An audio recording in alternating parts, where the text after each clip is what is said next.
The chamber was built for spectacle.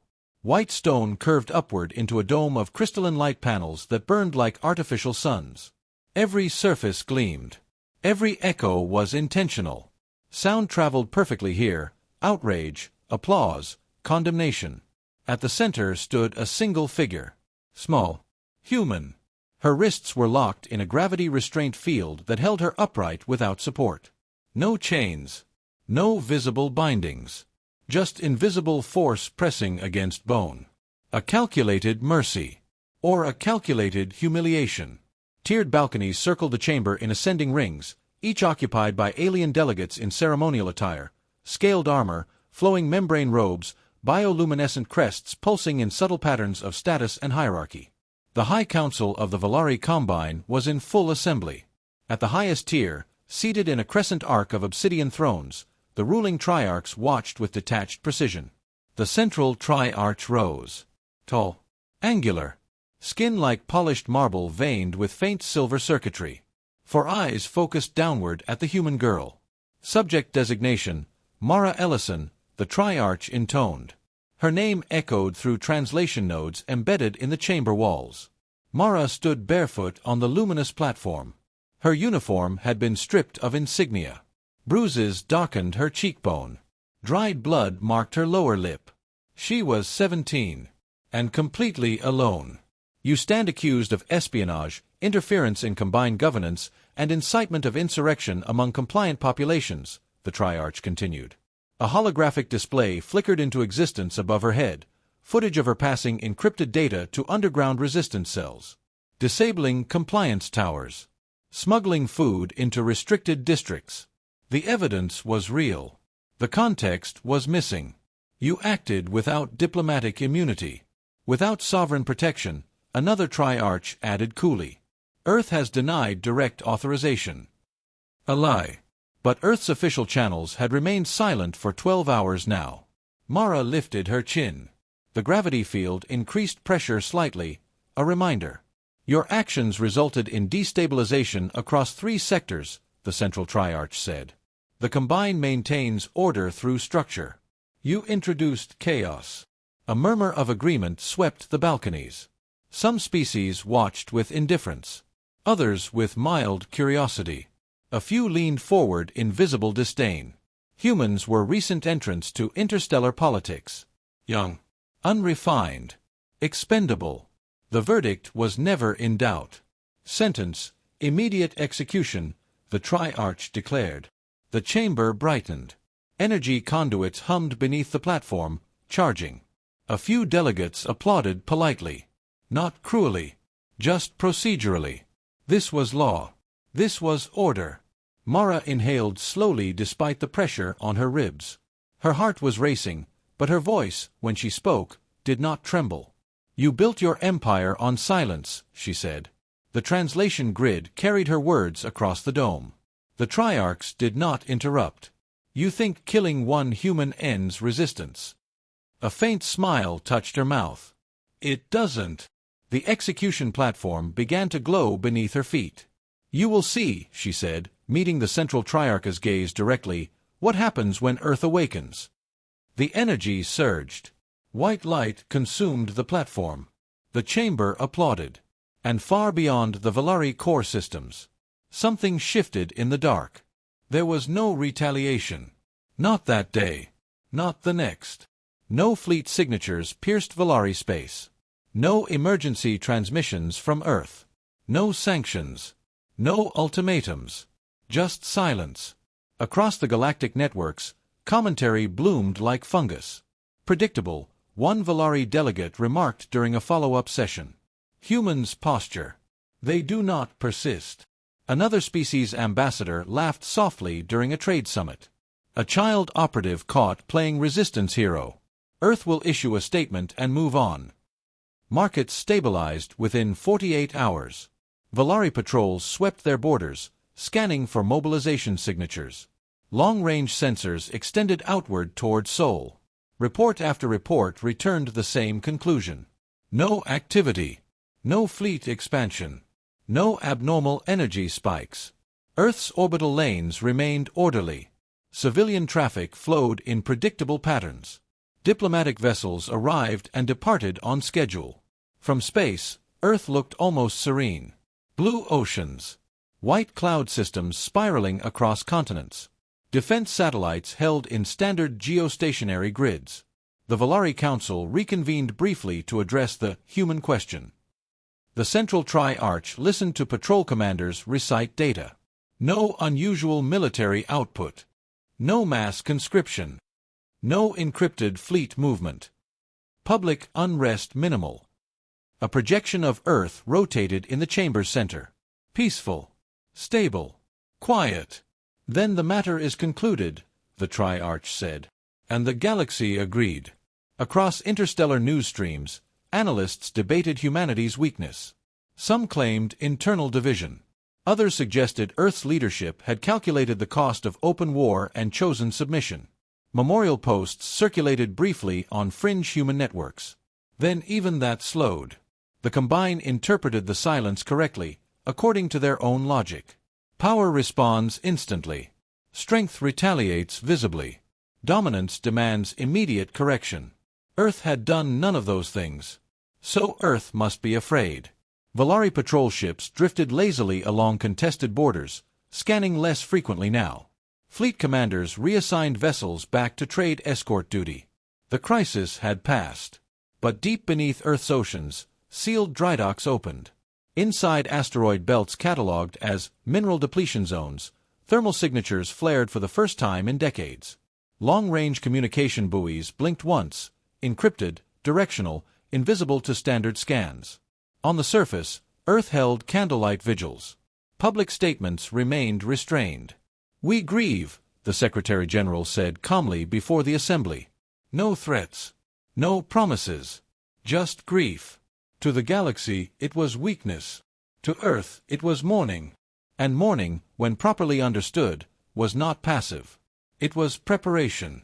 In classified chambers shielded from all external surveillance, admirals stood before holographic projections not of defense grids, but of Volari core sectors.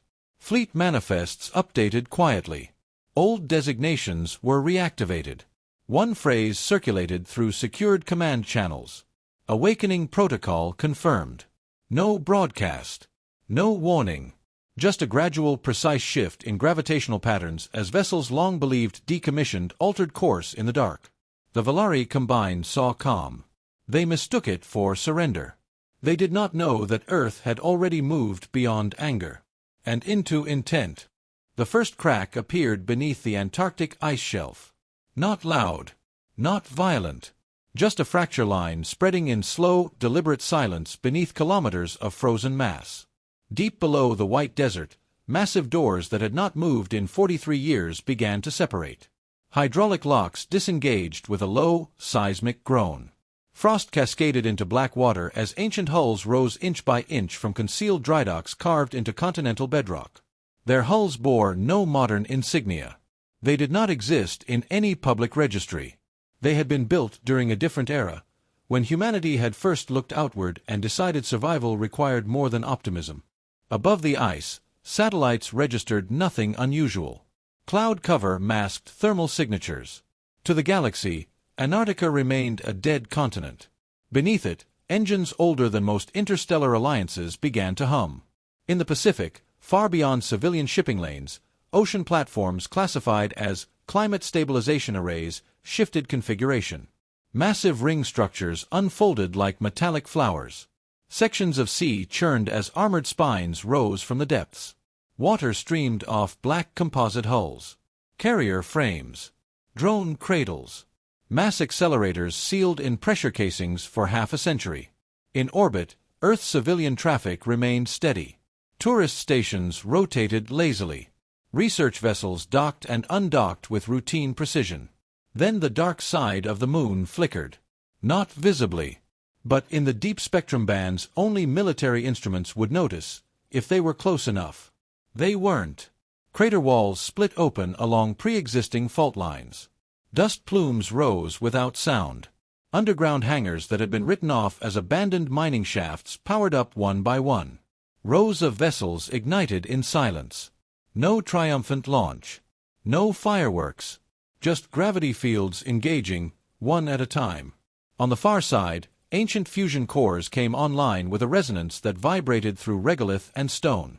Back on Earth, in cities lit by candlelight vigils, civilians bowed their heads. Names were spoken. Mara Ellison among them. Her image displayed on screens in homes and plazas. Grief was public. Preparation was not. In secured command bunkers beneath mountain ranges and urban centers, holographic projections expanded outward, Valari trade routes. Patrol patterns. Energy relay nodes. Fleet movements were plotted with patient precision. No sudden surge. No reckless advance. Just alignment. In the asteroid belt, a cluster long believed mined to exhaustion shifted trajectory slightly. Rock faces cracked. Hidden cannons rotated toward the outer system. Within weeks, the solar system's gravitational balance altered by fractions so small no foreign sensor could distinguish them from natural variants. Earth did not roar. It did not threaten. It did not broadcast vengeance. It awakened. Slowly. Deliberately. Across oceans and ice fields and lunar dust, the hum deepened, a low-frequency resonance that traveled through metal and stone alike. Ancient engines, once silenced by treaty and fear, remembered their purpose. And in the dark between stars, navigation lights blinked on. One by one. The first patrol ship vanished without spectacle. No explosion. No distress call. No debris field. The Valari frigate VRS Talaris was conducting a routine border sweep along the outer Helion corridor, a quiet trade artery linking minor client systems to the Combine's core. At 3:17 station time, its transponder flickered. At 3:18, it ceased. Sensors monitoring the region recorded a brief gravitational distortion, minor, like a solar wind fluctuation. Then nothing. The report reached the Council within the hour. Navigation error, one tri-arch concluded after reviewing telemetry. Helion's dark matter eddies are poorly mapped. The file was archived. 3 days later, a convoy escort lost contact near a relay buoy. The buoy itself remained intact. The escort ship did not. Long-range scanners detected a shadow crossing the outer perimeter, mass reading inconsistent with known asteroid profiles. It moved without emitting heat, without emitting drive signatures. It simply passed. Then the escort vessel was gone. Valari Command increased patrol frequency. Scanners widened aperture fields. Sensor algorithms recalibrated. Results: inconclusive. No wreckage. No radiation bloom. No energy discharge. Just absence. Rumors began filtering through civilian trade channels. Ghost ships. Sensor blindness. Navigation voids. The Council dismissed them. Statistical clustering, a military advisor stated during emergency review. No confirmed hostile vector. Yet in secure command nodes, fleet captains began noticing patterns. Disappearance zones traced an arc that pointed toward Valari outer defense stations. A mining platform transmitted a garbled distress burst before cutting off mid-sentence. Shadow between stars. Silence. Long-range scanners briefly registered a silhouette eclipsing distant starlight. Not a ship. Not a fleet. A shape too large to categorize. Then it was gone. The Council convened again. This time, tension threaded the chamber. Are the humans mobilizing? One delegate asked cautiously. The central triarcha's expression remained composed. Earth has issued no declaration.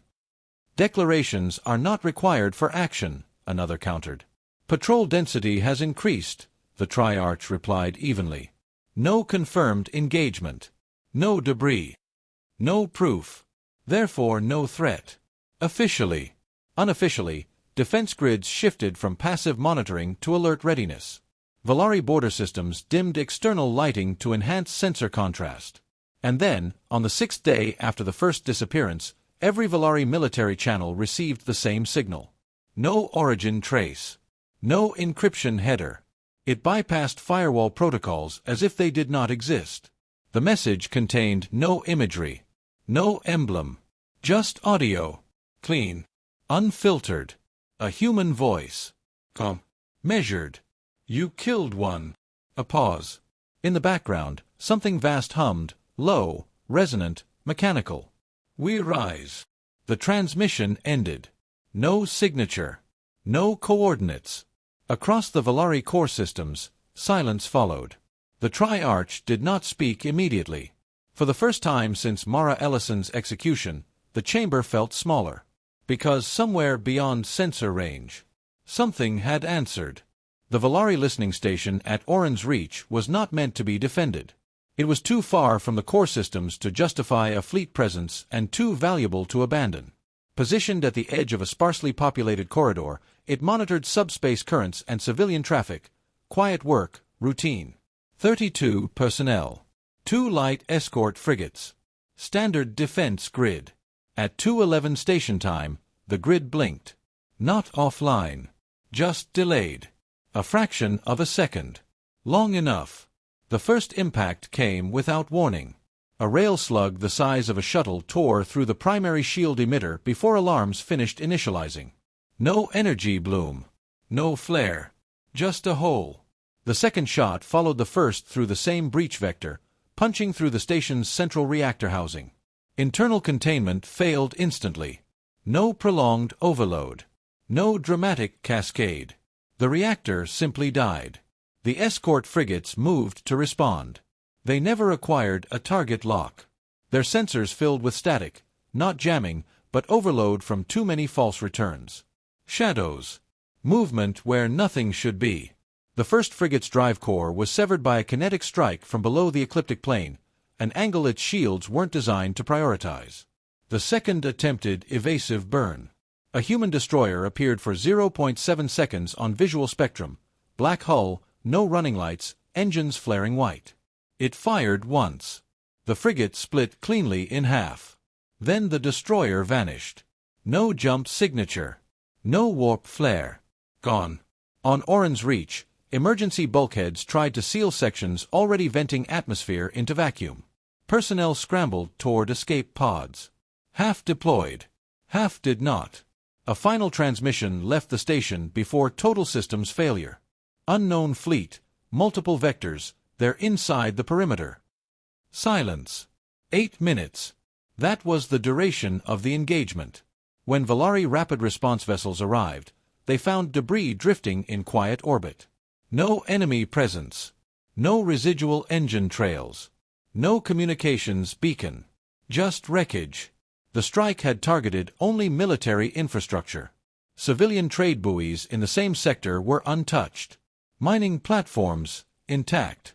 Traffic lanes, undisturbed. The message was precise. You are not safe. But we are not indiscriminate. In the Valari High Council chamber, the casualty report was read aloud without embellishment. 32 dead. 2 frigates lost. Listening station destroyed. The central Tri-Arch stood slowly. Track their vectors, she ordered. There are no vectors, a fleet commander replied quietly. They did not enter through mapped corridors. Impossible. The commander did not argue. Across Valari space, defense grids shifted from yellow to red. Patrol ships clustered closer to core systems. But fear does not move faster than certainty. And the humans had demonstrated something far worse than brute force. They could strike. They could disappear. And they chose exactly where to cut. Somewhere in deep space, engines powered down. Human vessels drifted in silent formation, hulls absorbing starlight. No celebration. No broadcast. Just recalibration. The first strike had been delivered. And it had been surgical. The broadcast did not interrupt Valari systems. It replaced them. Every military channel. Every council chamber display. Every civilian network feed across combined territory shifted simultaneously to a single signal. No distortion. No interference artifacts. Just clarity. The image resolved slowly. A human stood at a command dais. Mid-40s. Unadorned uniform. No medals displayed. No theatrical lighting. Behind her, the viewport stretched wide. And in that viewport, silhouettes. Dozens. No. Hundreds. Massive hulls suspended in formation against starlight. Carriers shaped like dark crescents. Destroyers aligned in disciplined rows. Long, spear-shaped vessels whose profiles did not match any registry Valari intelligence possessed. They were not moving aggressively. They were simply there, waiting. The woman folded her hands calmly before her. "I am Admiral Sofia Reyes," she said. Her voice did not rise. It did not tremble. It did not threaten. 12 days ago, the Valari Combine executed a human citizen. Behind her, one of the fleet silhouettes shifted slightly, an engine flare, brief and controlled. "We requested diplomatic review. You declined." Her eyes held steady on the camera. "We requested the return of her body." Silence. "You declined." Across Valari space, council members watched without speaking. The Triarchs did not interrupt. Reyes continued. "You interpreted our silence as weakness." A faint pause. "That was your first mistake." The camera angle widened subtly. More ships came into view. Layered in depth. Not clustered. Distributed. Strategic.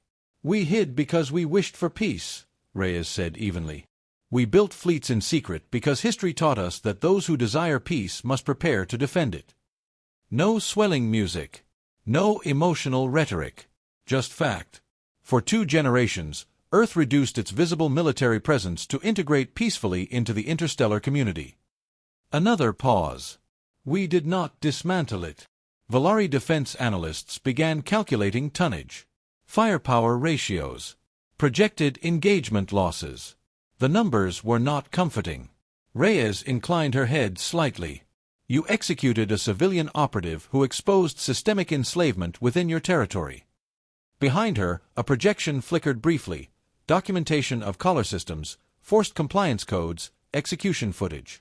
Not graphic. Clinical. Verified. "You assumed we would respond emotionally." Her expression did not change. "We responded strategically." The fleet behind her adjusted formation in perfect synchronization, not advancing, not retreating. Demonstrating control. "We are not here for annihilation," Reyes said. "We are here for correction." Across Combine space, long-range sensors began detecting additional human signatures beyond the primary fleet cluster. Multiple vectors. Multiple task forces. Encircling. "We will dismantle your military infrastructure," she continued calmly. "We will disable your compliance networks. We will extract and repatriate enslaved populations." Her gaze hardened just slightly. "You may surrender those systems voluntarily." A final pause. "Or we will remove them." The transmission did not end with a threat. It ended with certainty. "You killed one." Behind her, the fleet lights brightened fractionally, a silent chorus of power restrained. "We rise." The feed cut. And for the first time in Valari history, they were no longer the dominant presence in their own sky. The Valari did not hesitate. Within hours of the broadcast, the High Council authorized full mobilization. Shipyards flared to life. Defense platforms rotated outward. Armada signals rippled across combined territory like a pulse through a nervous system. By the 3rd rotation cycle, the largest Valari battle formation in recorded history assembled at the edge of the Keros corridor. 8 carrier clusters. 42 heavy cruisers. Over 300 escorts. Shield harmonics synchronized into a single luminous wall stretching across 500,000 kilometers. The Triarchs watched from a command bastion anchored behind the formation. "Advance," the central Triarch ordered. The Armada moved as one. Disciplined. Confident. Valari sensors extended in layered sweeps ahead of the fleet. They found nothing. No human ships. No energy spikes. No jump signatures. Just open space. The Triarch allowed herself a thin expression of vindication. "Empty intimidation," she said. Then the forward sensor grid failed. Not jammed. Failed. Telemetry returned impossible readings. Gravitational distortions without mass. Thermal ghosts without emission source. Shadows moving between stars. "Recalibrate," a fleet commander barked. Too late. Human vessels emerged not from warp, but from concealment. Hull plating shifted tone as stealth fields disengaged in cascading sequence. One by one, black silhouettes materialized directly inside Volari firing range. They had been there the entire time. Waiting. The first human volley launched without fanfare. Kinetic lances, relativistic slugs, punched through the outermost shield harmonics before countermeasures could initialize. 3 Volari cruisers lost power in the same synchronized instant. No explosion. Just systems death. Human formations did not scatter. They did not rush. They advanced in measured vectors, each movement pre-calculated. Volari return fire filled space with radiant plasma arcs. Half of it struck empty void. The rest impacted layered human shield geometries that bent rather than absorbed force, redirecting energy into space. Then the human flagship revealed itself. It did not decloak suddenly. It unfolded, panels separating like armored petals, exposing a central spine of weapon arrays stretching kilometers in length. Its hull bore a single inscription across the forward plating. UES Mara Ellison. Across human channels, one phrase transmitted fleet-wide. For her. The flagship fired. A beam of focused particle acceleration carved a silent line through the Volari center formation, severing command links across 8 vessels in under 2 seconds. Without centralized coordination, Volari formation integrity fractured. Human strike groups exploited the gaps instantly. No shouting. No reckless pursuit. Each target designated. Each firing solution confirmed. Each enemy vessel disabled or destroyed with surgical efficiency. Within 12 minutes, the Volari Armada had lost 30% of its tonnage. Within 20, they understood. This was not revenge. It was demonstration. The Triarch ordered full retreat. Human ships did not chase. They repositioned. Blocking vectors.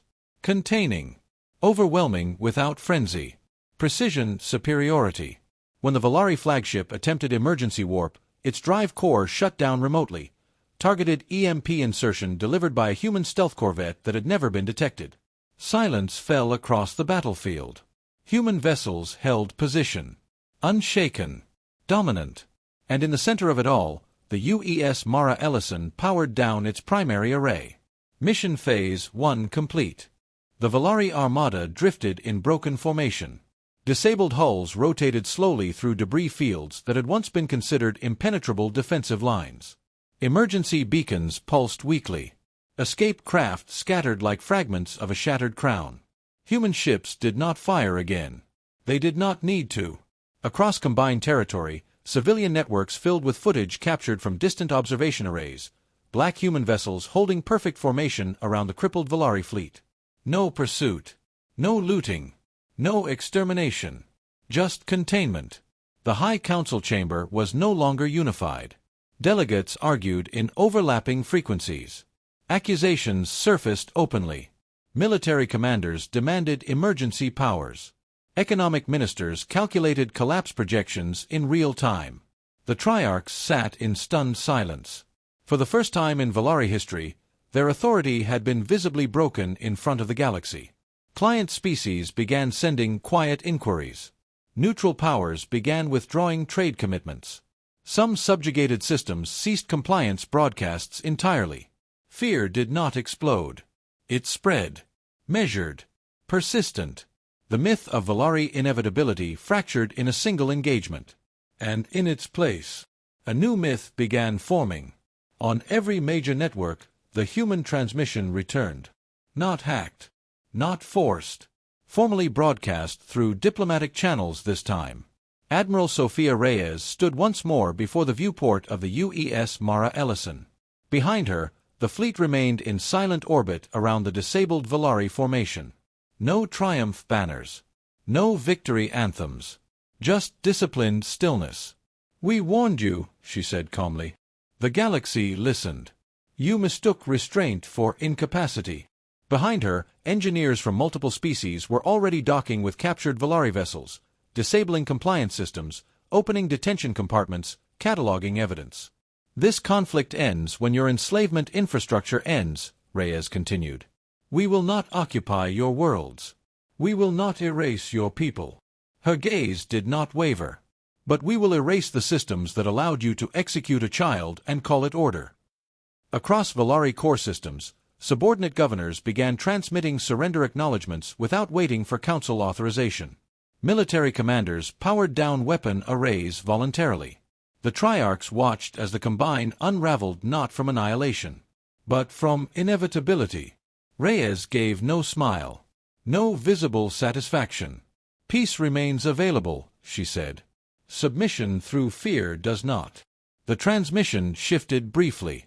A holographic image appeared beside her. Mara Ellison, 17 years old. Defiant even in custody. The execution platform paused on the frame where she had lifted her chin. Reyes spoke one final time. You killed one. A beat. The fleet behind her adjusted formation, not aggressive, not retreating. Permanent. Now we rise forever. The feed ended. In the darkness beyond Valari space, human ships began redeploying, not toward conquest, but toward liberated corridors and reconstruction zones. Trade lanes reopened under coalition oversight. Compliance towers fell. Collars deactivated. The galaxy recalculated its understanding of humanity. Not loud, not reckless, not fragile, patient, hidden, certain. And somewhere, in the cold vacuum where the first strike had begun, the inscription along the hull of the flagship caught distant starlight. Mara Ellison. A name. A warning. A promise.